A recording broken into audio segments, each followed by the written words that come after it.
రాయలసీమ ప్రజల్ని కొన్ని ప్రశ్నలు అడగాలనుకుంటున్నా. రెడీనా? రెడీనా?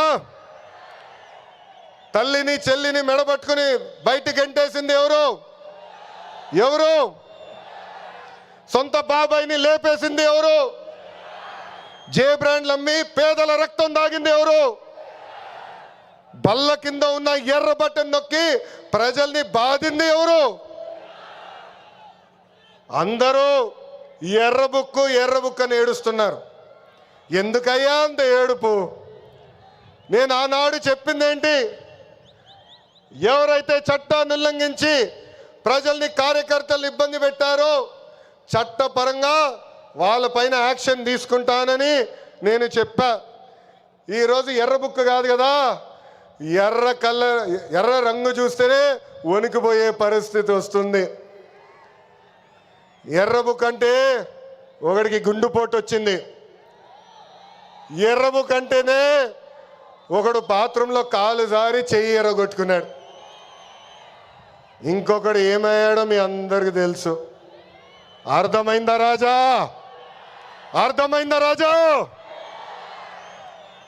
సమాజమే దేవాలయం, ప్రజలే దేవుళ్ళు అన్నారు అన్న ఎన్టీఆర్.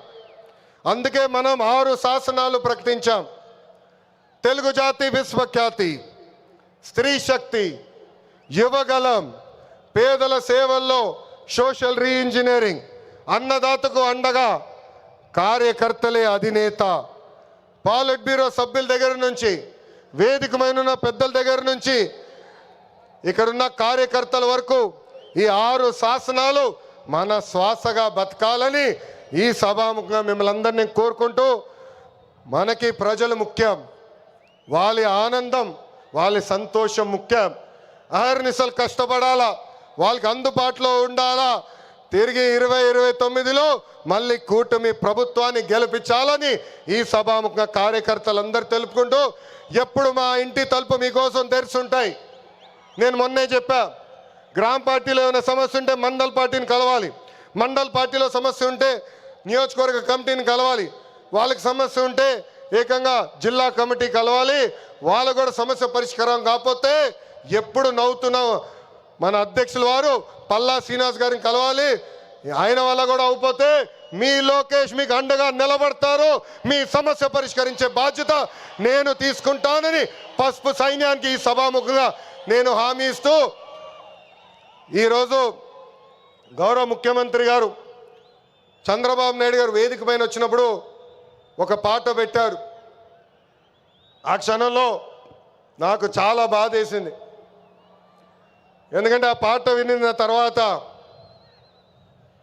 గౌరవ ముఖ్యమంత్రి గారిని నేను రాజమండ్రి జైల్లో మొదటిసారి కలిసిన సంఘటన గుర్తొచ్చింది. చాలా బాధ వేసింది. ప్రజల కోసం ఆయన జీవితం ఆల్మోస్ట్ పోయింది. అక్టోబర్లో 2003 బాంబ్ బ్లాస్ట్లో నక్సలైట్లు ఆయన పైన దాడి చేశారు. నాడు నేడు ఎప్పుడు ఆయన ప్రజల గురించి, ప్రజల భవిష్యత్తు గురించి ఆలోచించే వ్యక్తి. అలాంటి వ్యక్తికి ఎందుకు దేవుడు ఆనాడు ఈ పరీక్ష ఇచ్చాడా అనుకున్నా.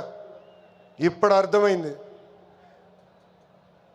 తెలుగు ప్రజలు తిరిగి చంద్రబాబు నాయుడు గారు వెనక నిలబడేదానికి దేవుడు మనందరికీ ఒక పరీక్ష పెట్టాడు. ఆ పరీక్ష జయించాను. అందుకే ఈ రాయలసీమ గడ్డ తెలుగుదేశం పార్టీ అడ్డ అని తెలుపుకుంటూ, నాకు ఇంత అద్భుతమైన అవకాశం ఇచ్చిన ఈ పసుపు సైన్యానికి పేరు పేరున నా హృదయపూర్వక ధన్యవాదాలు తెలుపుకుంటూ మీ అందరి దగ్గర నుంచి సెలవు తీసుకుంటున్నా. జోహార్ అన్న ఎన్టీఆర్, జోహార్ అన్న ఎన్టీఆర్. చంద్రబాబు నాయుడు గారి నాయకత్వం, చంద్రబాబు నాయుడు గారి నాయకత్వం. వందే వందే, జై హింద్.